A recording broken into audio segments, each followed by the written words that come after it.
Hey, y'all. Hey. See, they ready. We ain't got to worry about nothing today, nothing at all. I'm super duper excited to be sitting here with these ladies, a couple of my favorite ladies, a part of the village of women that I'm blessed to be connected to. We're going to have a little sweet conversation with the sweetest Tay on earth. That's my claim to fame. I always start out the conversation with this nice little piece of dice. As y'all seen on the other show, we had a blooper with this big thing. So we're not at a crap table. Like, don't try to shake them up. Don't try to shake them and break them up because we had a disastrous experience. So because I could just feel your energy, like, I'm ready. I'm going to slide it on over to you. And basically, whatever word that it's on, you could even switch it to one that speaks more to you, and then you share with us and those watching what that word means to you. Okay. So I'm just going to pick randomly. Okay, love. Okay, so what love means to me. Love means being patient and kind and having compromise and being willing to be open with yourself and whoever you're loving on. I like that. Yeah. Okay. We like that. Okay. We like that. That's a good one. That's a good one. Slide it to the left-hand side. That's on a song. Slide to the left-hand side. I can't remember. I'm going to figure it out.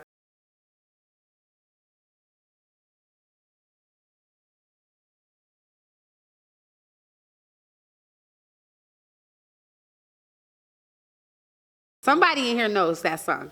Not me. Slide.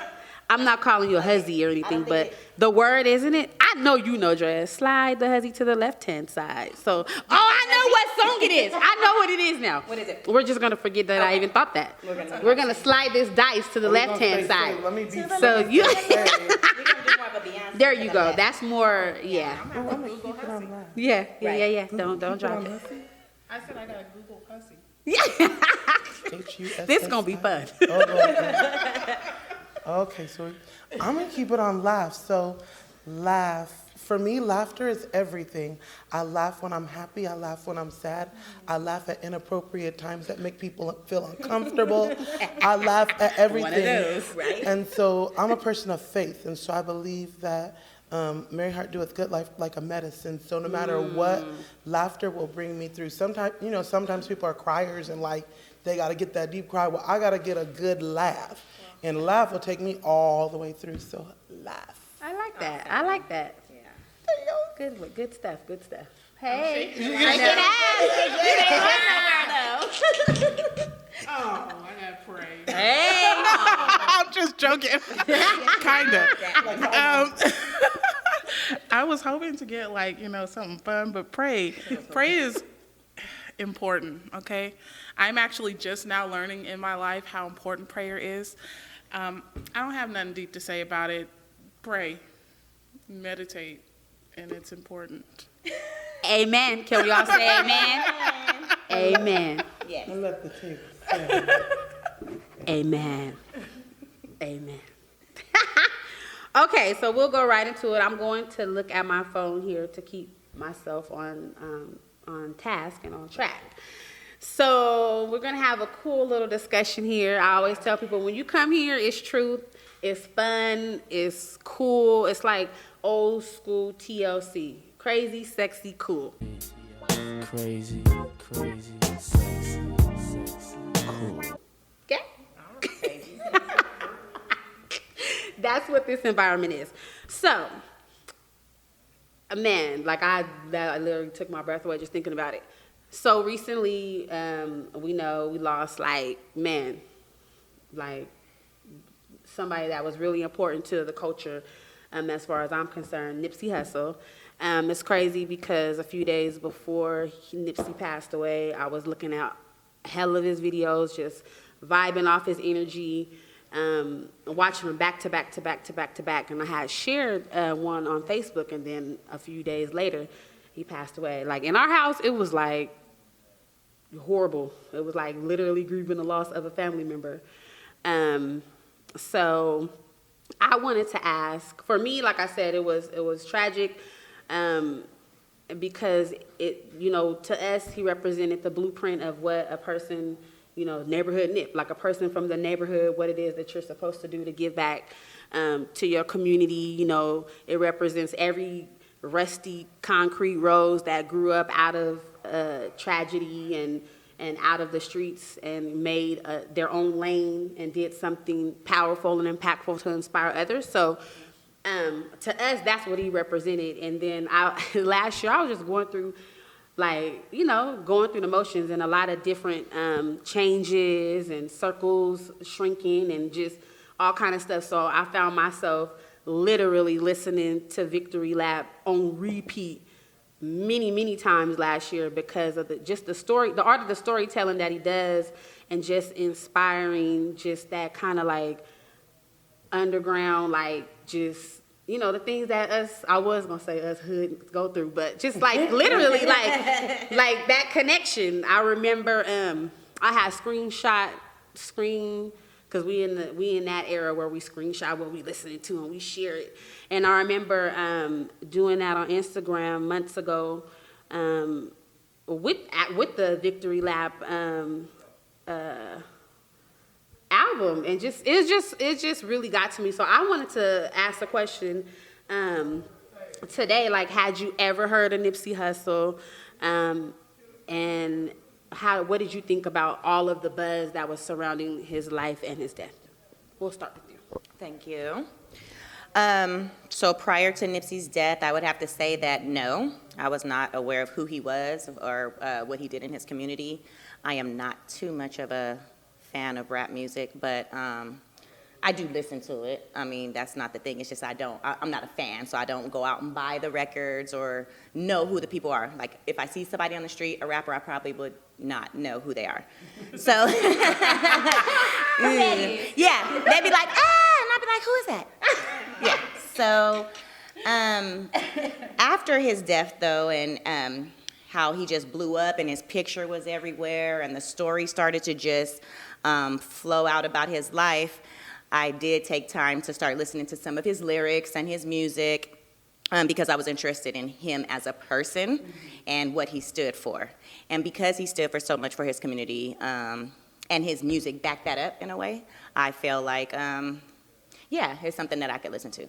As far as do I feel like it was like a conspiracy or just some hood stuff or whatever, I think it's a little mixture of both.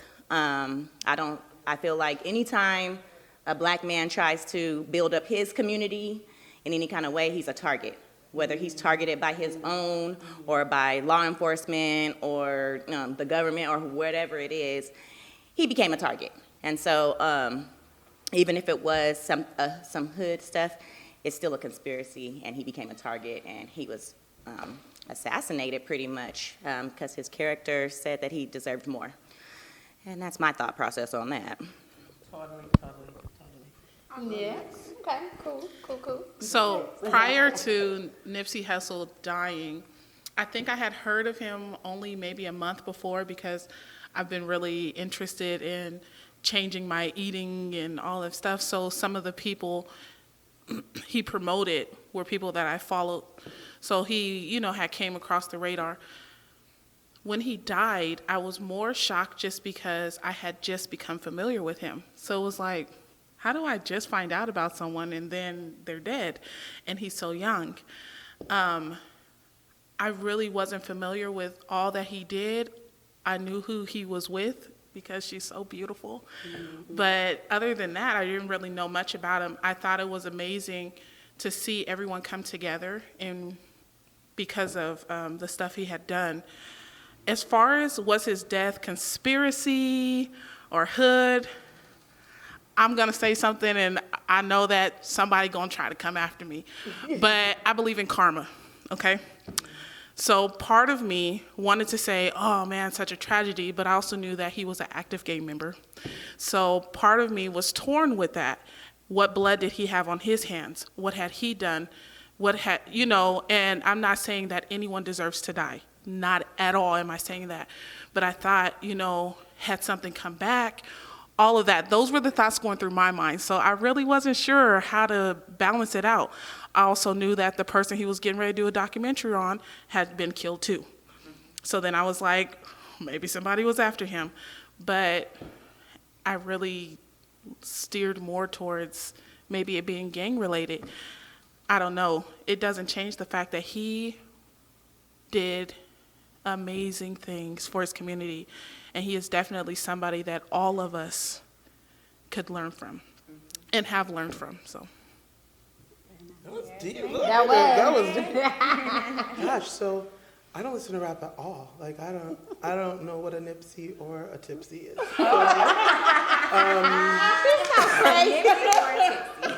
But Remember so when we had the opportunity to time in, and you was like, "Who is this person?" yeah, like my brother did an event, and I was like, they said I was mad because T.I. was supposed to be there, and I don't even know what T.I. sings, but I sort of know that he's. You know the face? Yeah, like I know he is. So then they were like a Nipsey Hussle, and I'm like, that just sounds like mumble rap. Like I can't do it. And so I will never forget though when the night that he passed, my son came in the room. And he said, "Mom, Nipsey Hussle got shot," and he was devastated.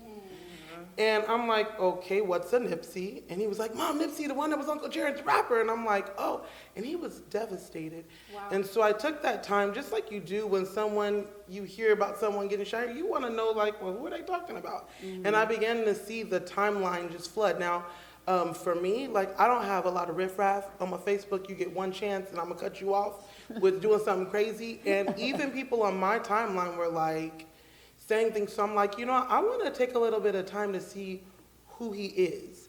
And so what I did, and especially since you asked me to be here, so I was like, now I got to listen to the man's music. But let me tell you this. So I listened to it, and this song, Last Time I Checked, came on. Drop, I'm about to last time that I checked, it was 5 chains on my neck. It was no smut on my rap last time that I checked. I was selling zones in the set. Make $250,000, no sweat last time that I checked. I'm the streets voice out west. Legendary self-made progress last time that I checked. First you get the money, then respect, then the power and the hoes come next. Last time that I checked. I was like, I like that, huh? Yeah. It was like, don't come for me. Yeah, last don't, time like, I checked. Yes, okay. Yeah. And so I was like, and he has like that old school Snoop Dogg vibe rap, like real rap before it was only 4 words, like run me my check, run me my check, run me my check, so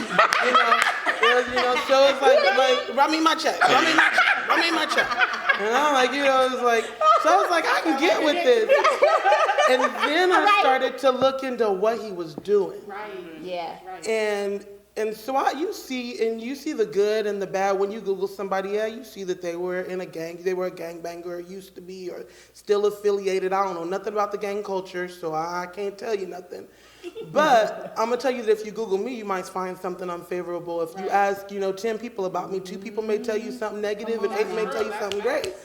And so for me, I was like, you can't deny fruit, period. You can't deny what's coming from you. And my husband and I always have this thing, who are you listening to? When our kids start acting crazy or doing something stupid, like, who are you listening to? And as I began to see how many people were so affected by his death to the point of tattooing your body with a man's face, you have to be affected. Now, there's some fad mourners, people who mourn for the gram. You have that out there. But then there's some real people who are affected by what he did, and he changed their lives, and you can't deny that. And then I look, and then you start to see the conspiracy theories about, he was doing this, and it's like, and I look at that, and I'm like, here we go. And I think that sometimes people forget that, one, this is a real person. Right. Who's a real father, a real son, he wasn't a husband, but he might as well have been, and is a real person, and all we could think about is try to figure out the ways that he died. And you had the Instagram and the Twitter investigators that were out quicker than the LAPD, and they had figured everything out. They had CSI'd it. They had did it all. Get away. But I feel like in our community, and when I say our community, we all know what that means.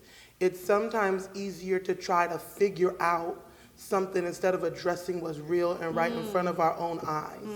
And instead of just looking and taking the time to say, no, listen, Bruh didn't know how to handle his business like a real man, and the only way that you knew how to come at somebody was with violence. Right, So why right. can't we address that part first? Yeah.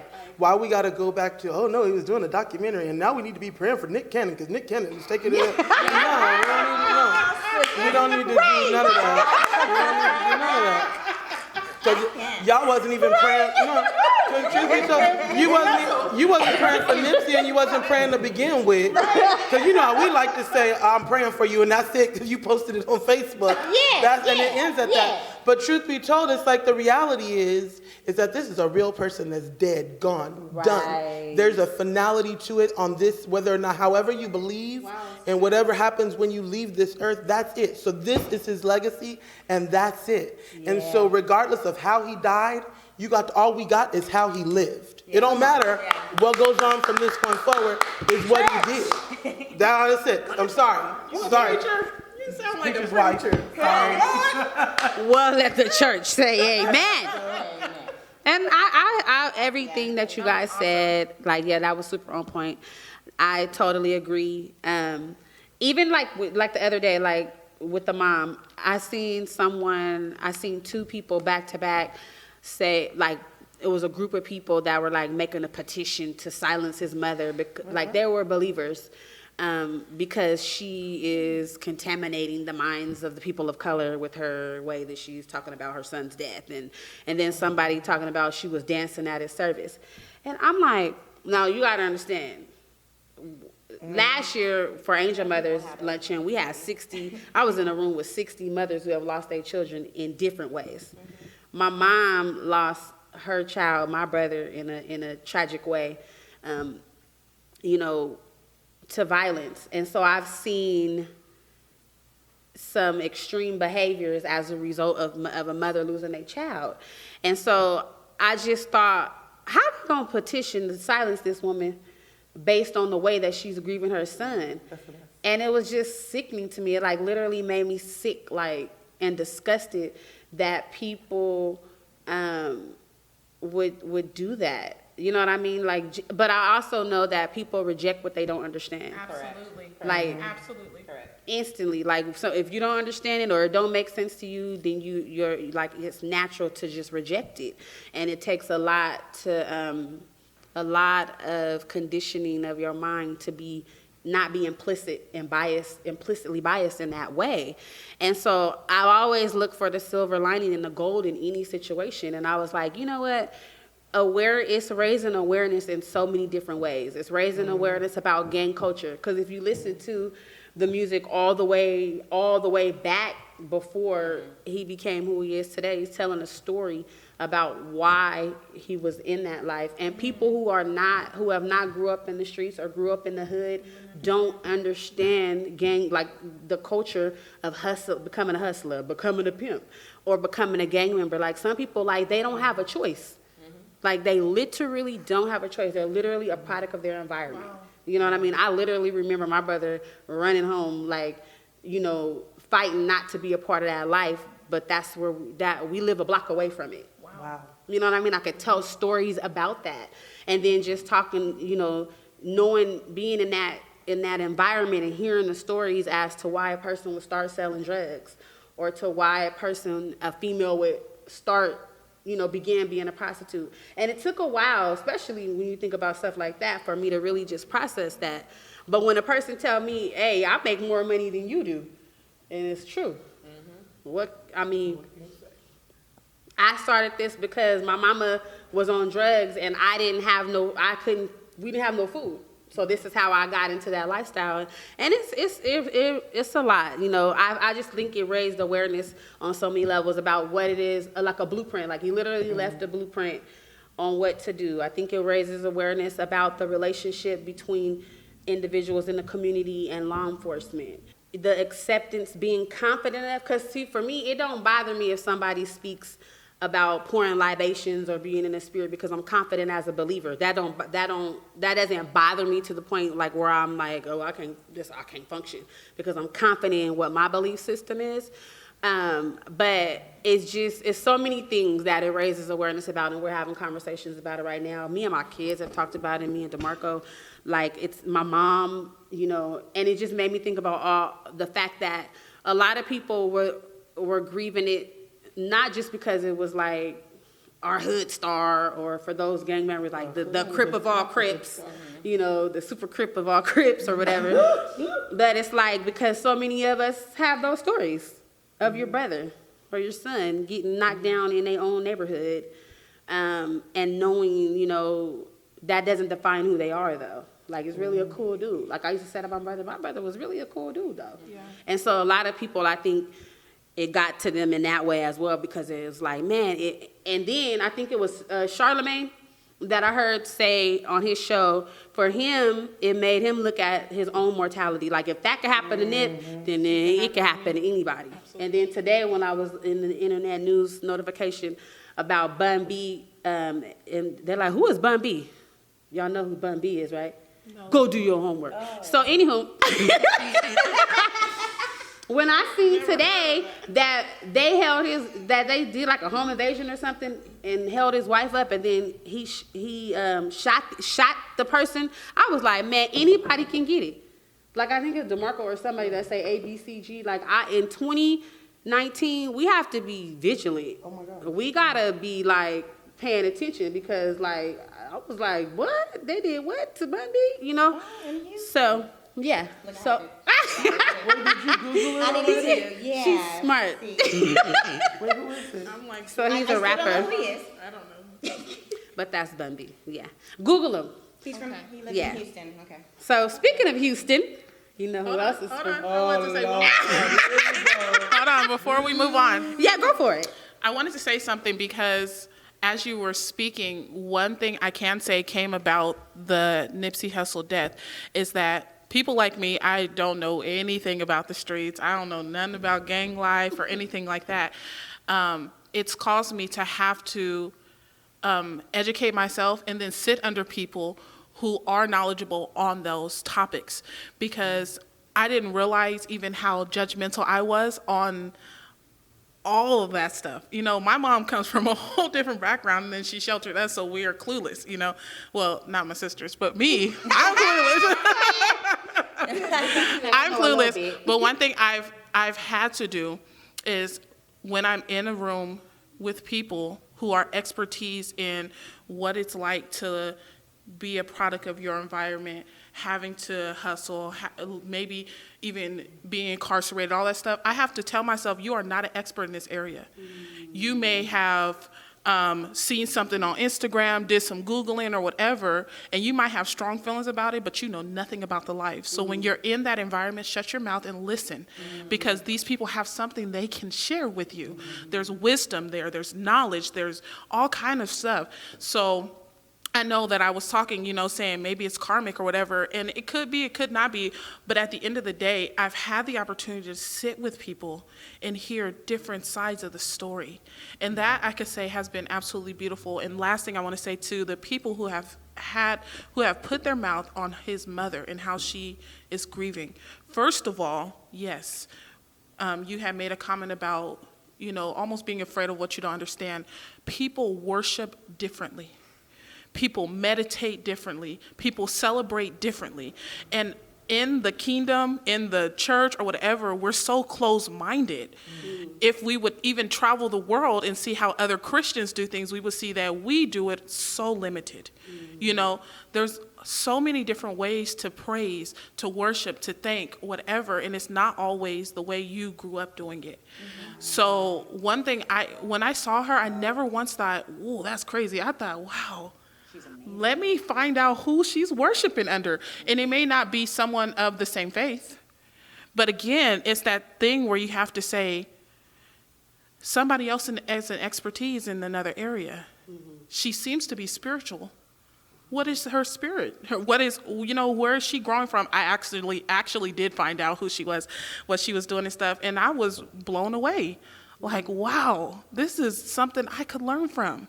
So I think that we need to take the time in circumstances like this to learn from people who are different than us. It is so important to do that.